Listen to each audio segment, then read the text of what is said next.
तर पुण्यामध्ये वसंतदादा शुगर इन्स्टिट्यूटच्या कार्यक्रमादरम्यान उपमुख्यमंत्री अजित पवार यांनी केलेली मागणी शरद पवारांनी मान्य केली। या कार्यक्रमादरम्यान बोलताना अजित पवार यांनी बीसीआयकडून दिल्या जाणाऱ्या बक्षिसाच्या रकमेमध्ये वाढ करण्याची विनंती केलेली होती आणि शरद पवार यांनी ती मागणी तातडीने मान्य करत 10,000चा पुरस्कार हा 1 लाखावर तर 2.5 लाखांचा पारितोषिक हे 5 लाखांवर देण्यात येईल असं जाहीर केलंय। आज आम्ही विनंती केली की बाबा ही इंडिव्हिज्युअल बक्षिसं 10,000, 15,000, 20,000 आहेत।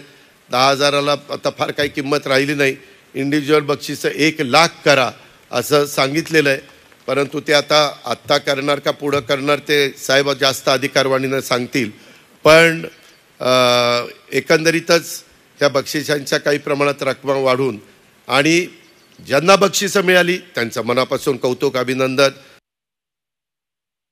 आजच्या बैठकीमध्ये थोड्या बदल केलेले आहेत। आता उदाहरणार्थ यशवंतराव चव्हाण पुरस्कार हा ₹10,000चा असतो आणि यंदाच्या वर्षी सांगली जिल्ह्यातल्या कडेगाव तालुक्यातले श्वेतफूल यांना तो पुरस्कार मिळालेला आहे।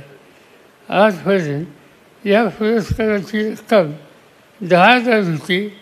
आजच्या बैठकीपासून ती 1 लाख होईल।